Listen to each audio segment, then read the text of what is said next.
Chers amis de Radio Slovaquie Internationale, bienvenue à Bratislava, capitale de la Slovaquie. Nous nous trouvons ici en plein centre-ville, au cœur historique de la cité, sur l'une des plus anciennes places, la place des Franciscains. Cette place des Franciscains se caractérise notamment par sa superbe église des Jésuites qui se trouve derrière moi.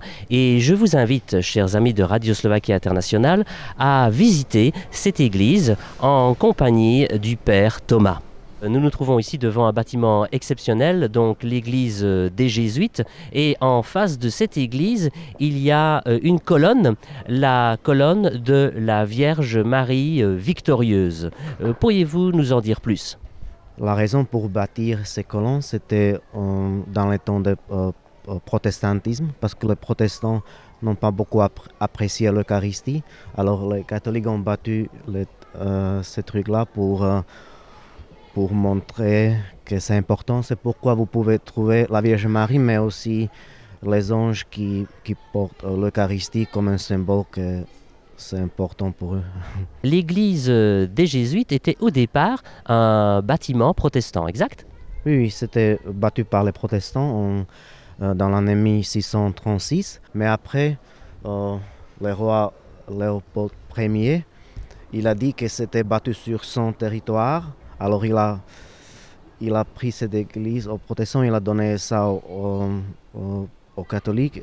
Eh bien, chers amis de Radio Slovaquie Internationale, allons à l'intérieur de l'église des Jésuites.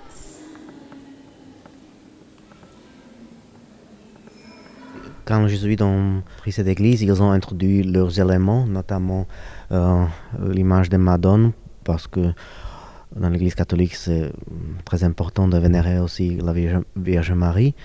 C'est d'ailleurs lié à Ignace de Loyola, si je ne me trompe, il a eu une vision où il a pu voir la Vierge Marie et l'enfant Jésus.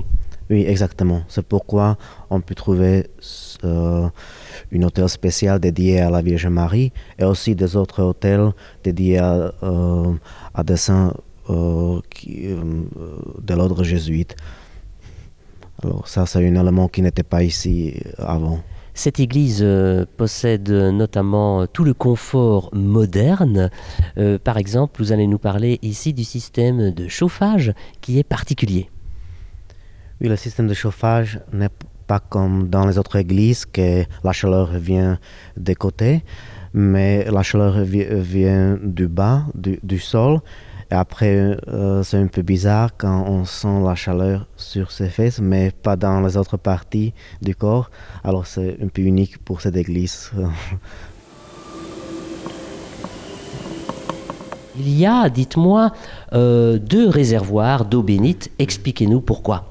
Il y a 2 sortes, parce que dans toutes les églises des jésuites, il y a une eau bénite spéciale qui s'appelle l'eau de Saint Ignace, Ignace notre fondateur.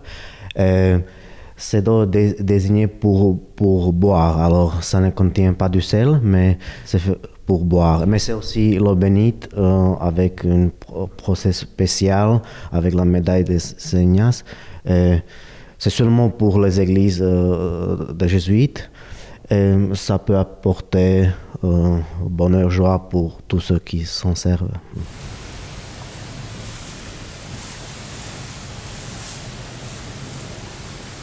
Alors donc mon père, nous nous trouvons ici dans une chapelle où vous faites des offices pour cette paroisse francophone de Bratislava.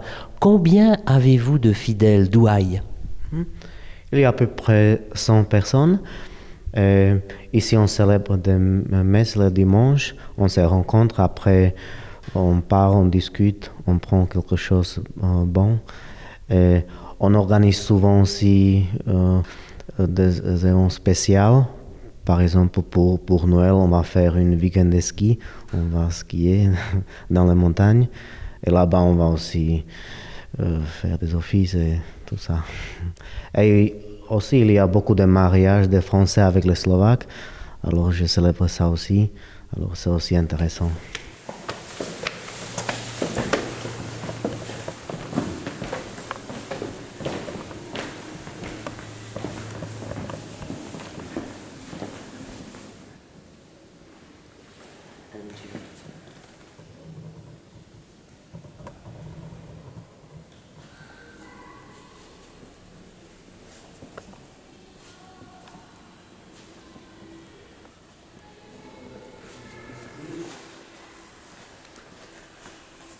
Père Thomas, merci beaucoup d'avoir accueilli Radio Slovaquie Internationale dans cette église des Jésuites.